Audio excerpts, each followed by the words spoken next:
at you with another video today. So today I want to do a little discussion video, and that discussion is going to be, should you run a laser on your firearm? And I think there's a multiple part answer to this. But before we get into the video, let's do a quick wrist check. I'm wearing the Dorenzo DRZ03, the Eclipse. This is the red dial Eclipse. It's outstanding. I love Dorenzo watches. Very awesome watches. Y'all go to Dorenzo's website, check him out. He has some awesome designs. Love this watch. So, for today's firearm example, we're going to be using my Glock 17 Gen 4, my primary home defense gun. Primary home defense handgun, that is. Drop the magazine. Safety check. Chamber is clear. Okay. So, on my Glock 17 Gen 4, I run the Olight BALDR Mini. Okay? So, this is a combination weapon light. Okay? It can do just the flashlight. Okay? Just flashlight. You can flip this little switch and you can do just laser. Okay? Or you can have the switch in the middle and you can run light and laser at the same time. Okay? So what we're really talking about, I went over in other videos, should you run a weapon light on your home defense gun? And I absolutely believe that you should, because I believe that in most home defense situations, it's going to happen in low light conditions. And in a home defense situation, you have to be 100% sure of your target. You don't want a relative that stumbled up in the middle of the night to get something to drink or anything like that. You want to be 100% sure of your target. So I would always run a light on my home defense gun. Light on my carry gun, that's debatable, okay? Some situations yes, some situations no, I don't. Okay, so but in general, on my home defense gun, absolutely. I want a light. I think a light is a must. Laser, different story. Should you run a laser on your carry or home defense gun? That's going to be a couple part answer. First part is, are you a new shooter? If you are a new shooter, absolutely 100% no. That's contrary to belief by a lot of people, because there are guns that are targeted to new shooters, like, that are ideal for people with smaller hands, different stuff like that, like the Bodyguard by Smith & Wesson. Excellent gun. And a lot of times they come in with built-in lasers and stuff like that.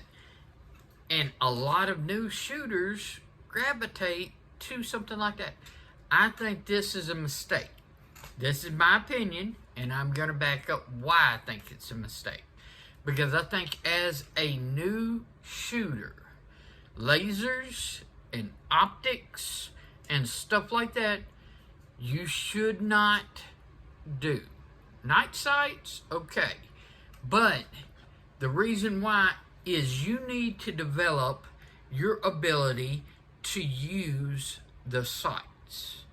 A laser is a crutch, okay?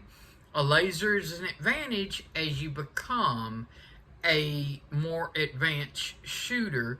You can get rounds on target quickly, but you've already developed your skill set.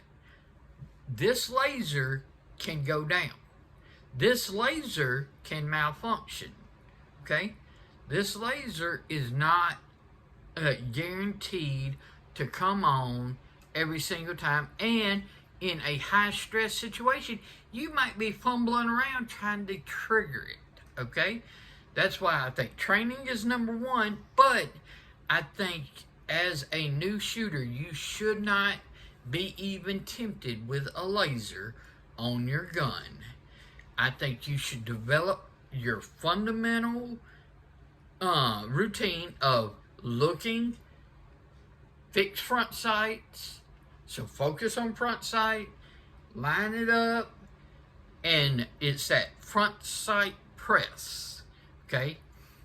That's a different story as far as aiming, different stuff like that, but I believe that getting your foundation of being able to aim with sights is necessary, because this is there, okay? This doesn't run on batteries. This doesn't malfunction with a computer chip or anything like this. This is just a single notch and post. Now, can you have stuff like tritium and the tritium go out? Yes. But even with the tritium going out, you still got the post. Can sights break off? Yes, sure, and everything like that. So you can break sights, and then you would have to swag it, scientific wild-ass guess it. But you have that fundamental, so you know basically how you're aiming and how it aims over this barrel if these sights break. But these sights are a lot less prone to breaking than anything else, especially if you place them and running like metal sights, aluminum sights, metal sights, steel sights. You know, polymer sights can break. They're pretty strong, but they can break. And so replacing with more steel sights is an excellent idea, okay? But, so for a new shooter, I don't recommend a laser.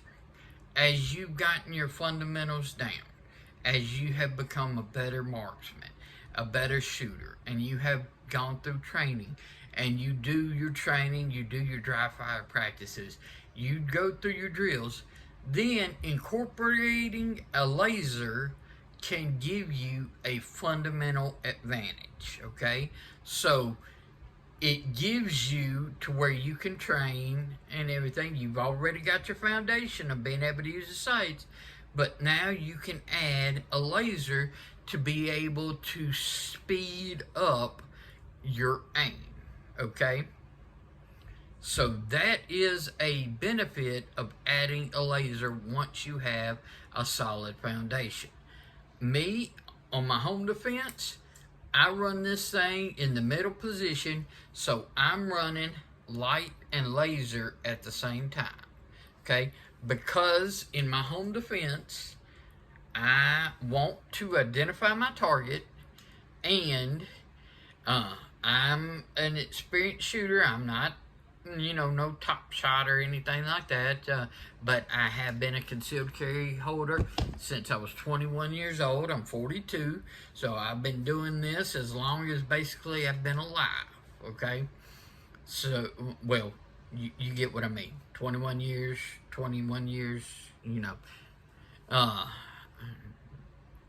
however you want to say it, you get my drift. I've been doing this for a long time. Okay, so anyway, I've gone through lots of trainings, lots of practices, a lot of times at the range and different stuff like that. So now that I'm in a wheelchair, double amputee, carrying it was always a must for me. I did it every day. It's even a greater must for me. I never leave the house without one, because being in a wheelchair, it's sad to say, you open yourself up as a larger target, okay? You open yourself up to, hey, this person can't run away.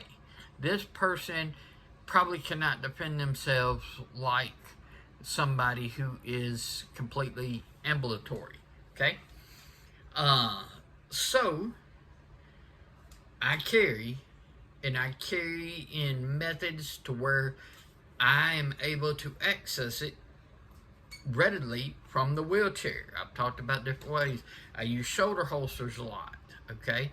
I use pocket holster that fits underneath my nub, okay? You can still carry sort of like appendix style in front in your waistband. I mean, there's multiple ways that you can carry firearms even in a wheelchair. Okay, I do it every day.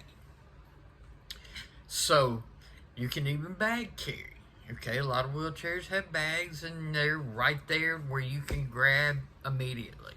So it's just has to develop the particular way you're going to carry. But I do believe that lasers are a benefit once you get your fundamentals of your sight picture, using iron sights, and actually becoming very proficient with the gun. Just I'm not going to touch on target shooting, different stuff like that too much, but I do want to make it clear, when I'm talking about training and everything like that, I'm talking about defensive training. Okay, there are people who think that you've got to go and you've got to put all your shots within this much space right here every single time. You've got to hit the bullseye every single time. That's not realistic. Okay, sure, if you're a target shooter and that's your thing that you're wanting to do for sport and everything, and you want to take your time and this thing, no, we're talking about shooting and reacting in a threatening situation. Okay, so you are doing what I call defensive shooting. Some people have referred to it as combat shooting or under duress shooting, different stuff like that. I'm not trying to put my rounds here, okay? I'm trying to get to where I'm proficient at putting my rounds in a space about this large. Why a space about this large? Okay? Head and chest. Okay? If you can put your rounds consistently in a space about this large, you are covering head, you are covering chest. Okay? Whether you aim for center mass or whether you aim for the head. Okay? And I do believe in most defensive scenarios and stuff like that, center mass, that's where you want to go. Okay? This is where you want to go. Don't try to go over here and everything like that, because if you look at where your heart and the veins and arteries and everything goes and stuff like that, center mass. If you can get your target, your bullets consistently in a space like this, center mass, that is effective defensive shooting. Okay? And I think that's where, if you're experienced and everything, a laser can aid. Okay? Because when you are using a laser and you just flip your laser on real quick, okay, this laser, you could point that at center of mass, and you know that you're hitting there. Okay? And that's what I mean by aids in speed, because you can put that laser very quickly on someone's chest and squeeze the trigger. Okay? But if that laser doesn't come on, you already have your fundamentals as, oh, I've got a front sight press. Boom. You can still put your rounds where they need to go. So, do I recommend using a laser on a gun? I think it can be give you a very good advantage once you become an experienced shooter. If you're a novice shooter, if you're just starting out, don't use it. You're going to mess up your fundamentals, in my opinion. Get your training, get your fundamentals down, add it in at a later date. Well, I hope you enjoyed this video. If you got any questions, let me know. Let me know your thoughts. Do you think I'm wrong? Do you think you should start out with a laser? I would love to know. Do you think you should run a laser at all? You know, there's a whole myriad of different opinions, so I would love to know yours. Let me know in the comments below. Follow me on Instagram at Shield Arms. Y'all be safe out there. I'm King Raven, and I'll catch you in the next video.